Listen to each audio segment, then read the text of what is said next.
جنہوں نے نماز کو ضائع کر دیا اور خواہشات نفسانی کے پیچھے لگ گئے، سو ان قریب ان کو گمراہی کی سزا ملے گی۔ ہاں، جس نے توبہ کی اور ایمان لایا اور عمل نیک کیے تو ایسے لوگ بہشت میں داخل ہوں گے اور ان کا ذرا نقصان نہ کیا جائے گا، یعنی ہمیشہ کی بہشتوں میں، جس کا اللہ نے اپنے بندوں سے وعدہ کیا ہے کہ جو ان کی آنکھوں سے پوشیدہ ہے۔ بے شک اس کا وعدہ نیکوکاروں کے سامنے آنے والا ہے، وہ اس میں سلام کے سوا کوئی بےہودہ کلام نہ سنیں گے اور ان کو صبح و شام کھانا ملے گا۔ یہی وہ جنت ہے جس کا ہم اپنے بندوں میں سے ایسے شخص کو مالک بنائیں گے جو پرہیزگار ہوگا۔ اور فرشتوں نے پیغمبر کو جواب دیا کہ ہم تمہارے پروردگار کے حکم کے سوا اتر نہیں سکتے، جو کچھ ہمارے آگے ہے اور جو پیچھے ہے اور جو اس کے درمیان ہے سب اسی کا ہے، اور تمہارا پروردگار بھولنے والا نہیں، یعنی آسمان اور زمین کا اور جو ان دونوں۔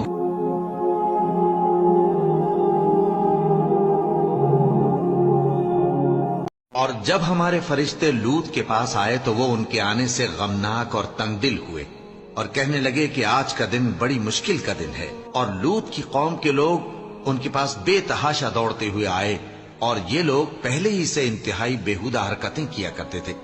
لوط نے کہا کہ اے بھائیو، یہ جو میری قوم کی لڑکیاں ہیں یہ تمہارے لیے جائز اور پاک ہیں، تو اللہ سے ڈرو اور میرے مہمانوں کے بارے میں مجھے بے آبرو نہ کرو۔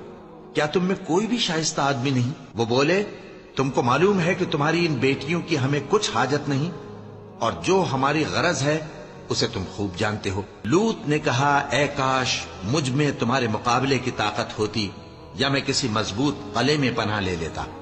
فرشتوں نے کہا، اے لوط، ہم تمہارے پروردگار کے فرشتے ہیں، یہ لوگ ہرگز تم تک نہیں پہنچ سکیں گے، تو کچھ رات رہے سے اپنے گھر والوں کو لے کر چل دو، اور تم میں سے کوئی شخص پیچھے مڑ کر نہ دیکھے، مگر تمہاری بیوی کے جو آفت ان پر پڑنے والی ہے وہی اس پر بھی پڑے گی۔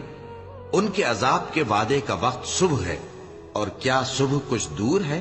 پھر جب ہمارا حکم آیا، ہم نے اس بستی کو الٹ کر نیچے اوپر کر دیا اور ان پر پتھر کی تہ بتہ کنکریاں برسائیں جن پر تمہارے پروردگار کے ہاں سے نشان کیے ہوئے تھے، اور وہ بستی ان ظالموں سے کچھ دور نہیں۔ اور جن لوگوں نے اپنے دین کو کھیل اور تماشا بنا رکھا ہے اور دنیا کی زندگی نے ان کو دھوکے میں ڈال رکھا ہے، ان سے کچھ کام نہ رکھو۔ ہاں، اس قرآن کے ذریعے سے نصیحت کرتے رہو تاکہ قیامت کے دن کوئی اپنے اعمال کی سزا میں ہلاکت میں نہ ڈالا جائے۔ اس روز اللہ کے سوا نہ تو کوئی اس کا دوست ہوگا اور نہ سفارش کرنے والا، اور اگر وہ ہر چیز جو روئے زمین پر ہے بطور معاوضہ دینا چاہے تو وہ اس سے قبول نہ ہو۔ یہی لوگ ہیں کہ اپنے اعمال کے وبال میں ہلاکت میں ڈالے گئے، سو ان کے لیے پینے کو کھولتا ہوا پانی اور دکھ دینے والا عذاب ہے، اس لیے کہ کفر کرتے تھے۔ کہو، کیا ہم اللہ کے سوا ایسی چیز کو پکاریں جو نہ ہمارا بھلا کر سکے نہ برا؟ اور جب ہم کو اللہ نے سیدھا رستہ دکھا دیا تو کیا ہم الٹے پاؤں پھر جائیں؟